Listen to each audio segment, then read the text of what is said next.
Well, the world is once again talking about peace in West Asia. After the collapsed talks between US and Iran in Islamabad, Israeli and the Lebanese ambassadors are going to be sitting across the table shortly from now in Washington. But with the Hezbollah now rejecting this process and Israel holding its ground, is this going to be just a ritual, or is this going to come to any kind of fruition?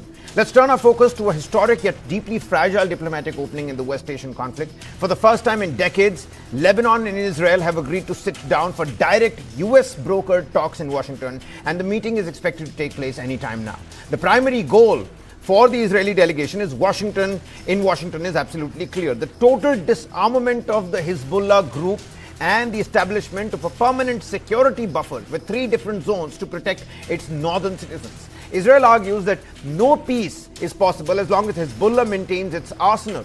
On the other side of the table, the Lebanese government is arriving with a desperate plea for an immediate ceasefire, stop the bombing, and they're demanding a full Israeli withdrawal from their territory and the return of prisoners, arguing that diplomacy cannot succeed while bombs are still falling on their cities. Lebanese Ambassador Nada Hamadeh and Israeli Ambassador Yashi Leiter are due to meet in Washington, D.C., along with the United States' Secretary of State Marco Rubio. And the stakes could not be higher. In Lebanon, the humanitarian crisis is staggering, with over 1.2 million people, nearly 20% of the population, displaced from their homes. And while the diplomats meet in the comfort of a Washington boardroom, the reality on the ground remains one of fire, bombs, and sirens. Over 2,000 people have lost their lives in Lebanon in this latest conflict. However, the biggest obstacle to this peace process isn't just the disagreement between the two nations, but the defiance of Hezbollah itself. The group has dismissed these negotiations as futile and insists that a ceasefire must be signed before any talks take place. The Israel-Lebanon talks have begun. Like the breaking developments we're tracking for you, this is at the State Department. Mind you, Marco Rubio, the U.S. Secretary of State, is also present for these U.S. broker talks. Now, crucially, Hezbollah has stated that they are not bound by any deals made by the Lebanese government, claiming that the administration does not represent their clear-cut interest. So what's going to happen essentially is the big questions that we're trying to decode. If the Lebanese government reaches a deal in Washington, does it have the political or military will to enforce it against a defined Hezbollah? And to what extent can the United States bridge the gap between Israel's demand for security first and Lebanon's demand for peace first? Ambassador Mahesh Sachdev, former Indian diplomat and a Middle East expert, with us on the broadcast, and Yanki Faber, senior journalist, with us on the broadcast as well. Ambassador, what's your assessment of this? These are the first direct Israel-Lebanon talks in over 3 decades in 1993, and we're getting information that they're already underway. How significant is this moment, and is there any real possibility, sir, of a ceasefire emerging from these talks? Ambassador, can you hear us?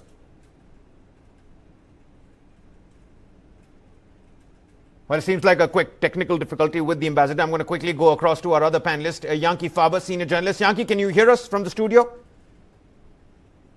Yes, I can hear you. Yeah, what's your assessment of this? Defined Hezbollah at the back of the Lebanese government, them meeting together for the first time since 1993. What's the significance of this? And is a ceasefire really approachable, or is the pathway to that quite narrow? Well, it's going to be very complicated to make a ceasefire because, Hezbollah and all the rest. Now, they're actually meeting now, the Israeli ambassador to United States and the Lebanon ambassador to United States. They're meeting now. The people in Israel really want peace with Lebanon. I don't know how it's going to happen. And Israel is really working hard for it. Israel is not attacking in the last 6 days Beirut, and not even the place where Hezbollah is, the Dahya, because of the request of the United States to give a chance for an agreement. It's not going to be easy, but Israel is working on it, and I hope it's going to happen. And look, it looks like they're going to talk a lot, and that's a very good thing, because till now, Israel has never spoke directly to Lebanon, and this is the first time that Israel is actually meeting with an official Lebanon in public and not hiding it. So it looks good. I hope it will bring good results. But the bombing does need to stop. The Lebanese ambassador has made it quite clear. Even the Lebanese leadership is not attending this meeting in Washington, D.C. because they thought that the bombings were still continuing on. Even, as the ceasefire happened, we saw those massive bombs taking place in, Beirut in southern Lebanon. The United States calls Hezbollah's actions reckless. But with over 2,000 people killed, about 1.2 million displaced, whose actions are really reckless over here? And without the bombs stopping, is there any chance for ceasefire at all? Yes, there is a chance for ceasefire, but it's going to take time. That's basically the answer. There is a chance. It's going to take time. Israel wants to make sure that the border is secured, and they want to make sure no Hezbollah members are at 5-6 kilometers from the border, and this is going to be tough. But we believe it's going to happen, but it's going to take time. We saw the fighting in 2004 as well after the 2023 dastardly attacks on Israel by the Hamas terrorist group. We saw what happened with Hezbollah, firing missiles from Lebanon into Tel Aviv, fighting for the Palestinian side. That fighting had to come to an end with the ceasefire, with all the Israeli troops supposedly leaving the Lebanese territory. But we did not see that particularly happen, and neither did, of course, Hezbollah stop its rocket attacks, but not as much as, the on-ground forces of the Israeli Defense Forces. So the security zones in Lebanon, the Zone 1, Zone 2, Zone 3, is Zone 3 really achievable? Something north of the Litani River with Hezbollah being this defiant, will talks really help? If the Hezbollah is so defiant, the Lebanese military, the Lebanese leadership has already banned all kinds of military, actions and operations by the Hezbollah in Lebanon. That's also rubbed the Hezbollah leadership the wrong way. Yeah, but look, the Lebanon army, they haven't really done much. They basically talk a lot. They say a lot. Yeah, we clear the place from here. We clear the place from Hezbollah there. It's not true. They haven't cleaned sorry, 1 second. 1 second. Yeah. So they haven't cleaned the place completely. They try to do it. It's impossible for them. But let me tell you something. I heard many politicians in Lebanon, not Hezbollah side, of course, the other side, who want Israel to destroy Hezbollah. Okay? They really want Israel to destroy Hezbollah, and they hope Israel is going to do it. And once Hezbollah will be defeated, there will be peace with Lebanon, and Israel will leave Lebanon completely. At the moment, I don't see a way that Israel is going to leave Lebanon, because there is massive going on in, the town called the Bint Jbeil. It's a place where Nasrallah 20 years ago gave a speech against Israel, and this is a very famous place in Lebanon. Israel is fighting very hard. But do you think that mindset might have changed with the charred bodies, the charred cars in the latest attack on, Beirut? We saw a lot of collateral damage, a residential, commercial, civilian area that was bombed by the Israeli missiles. Do you think that mindset might have changed this time around? Yes, I look, in the last 6 days, Israel hasn't bombed anything in Beirut and not in the Dahia, where Hezbollah live, because they want to give a chance to the peace. I don't know what's going to be tomorrow or even tonight, but I don't think Israel is going to bomb Beirut while Israel is talking to a top official Lebanon, diplomatic, like the to the Lebanon ambassador to America. So the way it looks like, there will be talks in the next few days. Israel is going to hold fire as much as possible when it comes to Beirut. Okay. And we're going to see in the next 2 days what's happening. All right, still early doors, but you're saying that the pathway to a ceasefire is narrow. Let's hope that good sense prevails. Ambassador Sachdev is, I think, with us. Ambassador, give us a sense of your understanding of how significant this is diplomatically. Is there any real possibility of a ceasefire? And that Lebanon bargaining chip that Iran essentially had when the two sides met in Islamabad, I think that's gone away with this US brokered talks. What's your assessment, sir? Thank you. I'm sorry, there was some technical glitch which prevented. That's all right, Ambassador. That's all right. Yeah, but coming to join this conversation, which I've just heard for past 30 seconds or so, I would like to suggest that these are unprecedented talks. In the past, Lebanon has been a hostage to a number of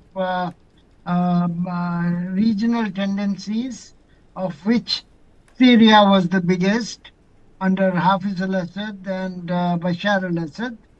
Yeah. Then you had Palestinian Liberation Organization in Beirut, Yeah. where Mr. Yasser Arafat had his base.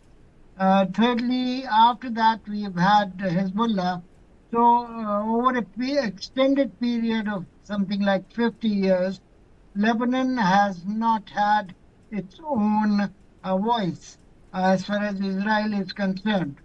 Now, Hezbollah is still there, Yeah. and they are fighting Israel at the moment. But within the political spectrum of Lebanon, its voice is proportionately uh, uh, lower than it used to be before. So the president, Michel Aoun, and Prime Minister Nawaf Salem have both agreed to the ceasefire talks in Beirut. There are two aspects to look at it. Firstly, as you yourself mentioned, it takes away a card from Iran to be to regard Lebanon as a subset of its own negotiations Yeah. Yeah. with the United States and Israel. And the secondly, it has a domestic repercussion because it's for the first time in the history and first time since all these three overbearing influences on Lebanon prevented it from doing anything intrinsic, for Lebanon to engage Israel. Now, what terms is Lebanon is going to insist upon? They have a very little space for maneuvering because Lebanon is a house divided and weakened economically and militarily. Its defense forces are in no shape to take on Hezbollah even now. Ambassador, you've helped us understand why divided. Lebanon lacks significant leverage in this particular case. But with the death toll still rising, official numbers continue to rise. Even today, there was an update. And military operations that are continuing on the ground, like Mr. Faber here said, for the last 6 days, the IDF has not really bombed Beirut. But will that sustain or stand tomorrow? Well, nobody knows. Can diplomacy realistically stand a chance? Does it really succeed with both sides' agendas on the table? And mind you, whilst you're at it, what role is now the United States going to play? Even as we're playing those visuals, Marco Rubio right in the center with the Lebanese delegation on one side and the Israeli on the other. Are you asking me? Yes, yes, Ambassador. Yes.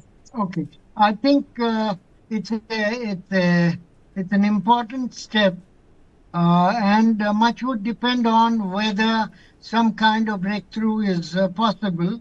As you know, Islamabad talks did not produce any tangible outcome, Yeah. except for some kind of technical meetings later on.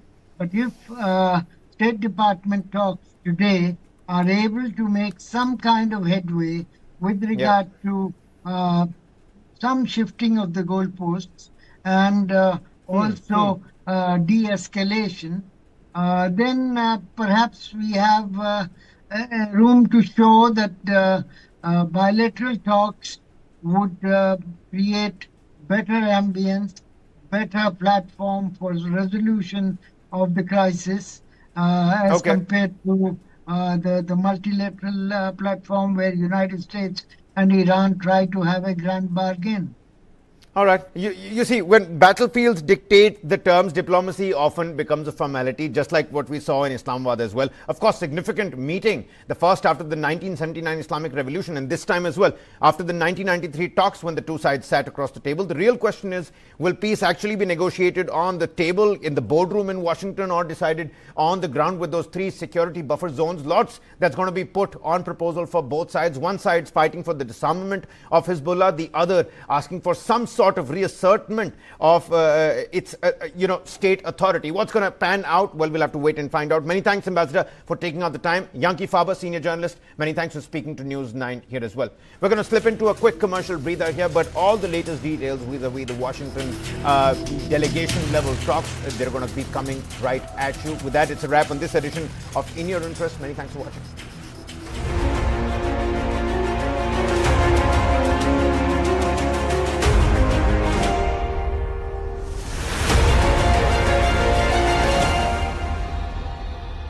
Down Cool Street. When you're hot, we'll cool you down on Cool Street. On Cool Street. On Cool Street. Ooh, I'm cool. Chill your bill. I'm cool. Chill your bill. I'm cool. Chill your bill.